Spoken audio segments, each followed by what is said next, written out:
മക്കളെ, ഇവിടെ നമുക്കൊരു പിക്ചർ തന്നിട്ട് ആ പിക്ചറിൽ നിന്നും ഒരു അരിത്തമാറ്റിക് സീക്വൻസ് നമ്മൾ തന്നെ ഫോം ചെയ്യുവാണ്. സാറിന് ശ്രദ്ധിക്കാം. Look at the sequence of squares.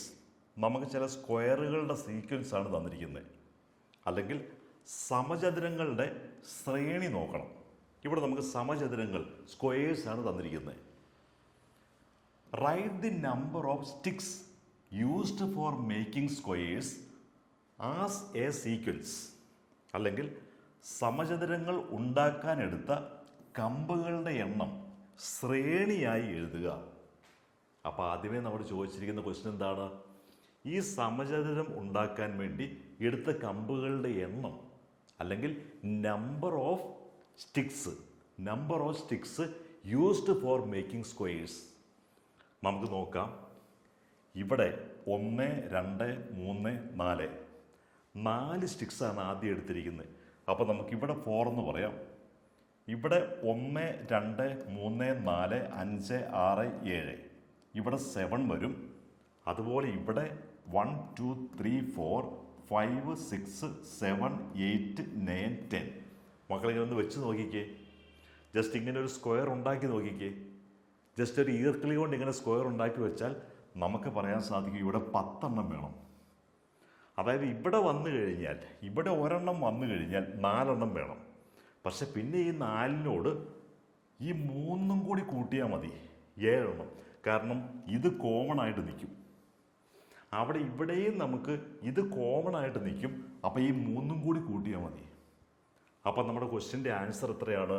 Right the number of sticks used for making this squares as sequence, അല്ലെങ്കിൽ സമചതുരങ്ങൾ ഉണ്ടാക്കാനെടുത്ത കമ്പുകളുടെ എണ്ണം ശ്രേണിയായി എഴുതുക.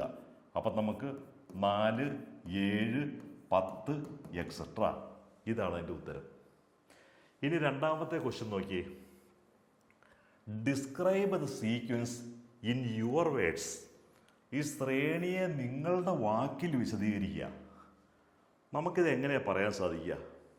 നമുക്കിത് ഇത് കാണുമ്പോഴേ അറിയാം. 3, 6, 9 എക്സെട്ര. ഇതിനോടുകൂടി 1 കൂട്ടുന്നതാണ് 4, 7, 10. 4, 7, 10 എക്സെട്ര എന്ന് വരണമെങ്കിൽ 3ൻ്റെ മൾട്ടിപ്പിൾസ്, 3യുടെ മൾട്ടിപ്പിൾസിനോട് കൂടി 1 കൂട്ടുന്നതാണ് നമുക്ക് ഈ സമാന്തര ശ്രേണി. അപ്പം നമ്മൾ എങ്ങനെ അത് നമ്മളുടേതായ വേർഡിൽ പറയും? 3ൻ്റെ ഗുണിതങ്ങളോട് കൂടി 1 കൂട്ടുന്നതാണ് നമുക്കുണ്ടാവുന്ന സമാന്തര ശ്രേണി. അങ്ങനെയാണ് നമ്മൾ സമാന്തര ശ്രേണി ഉണ്ടാക്കുന്നത്. ഇതാണ് നമ്മളുടെ വേർഡ്സിൽ പറയേണ്ടത്. Add 1 to multiples of 3, then we get the arithmetic sequence എന്ന് പറയണം. ഇനി ഒരു ക്വസ്റ്റ്യനും കൂടിയുണ്ട്. How many sticks are needed to make 10th time, അല്ലെങ്കിൽ 10ാം പദം ഉണ്ടാക്കാൻ എത്ര കമ്പുകൾ വേണം? 10ാം പദം നമുക്കറിയാം. 1ാം പദത്തിന് 3ൻ്റെ മൾട്ടിപ്പിളാണ് 3 + 1. 2ാം പദത്തിന് 3 × 2 + 1. 3ാം പദത്തിന് 3 × 3 + 1. ഇങ്ങനെയല്ലേ നമ്മൾ പോകുന്നത്. അപ്പം നമുക്ക് 10ാം പദം ഉണ്ടാക്കാൻ എത്ര കമ്പുകൾ വേണം, അല്ലെങ്കിൽ how many sticks are needed to make 10th time. 10th term കിട്ടാനായിട്ട് 3 × 10ൻ്റെ കൂടെ 1 കൂടണം. നമ്മളങ്ങനെയല്ലേ ചെയ്തിരിക്കുന്നത്. അപ്പം 30 + 1 31 നമുക്ക് ആൻസർ കിട്ടും.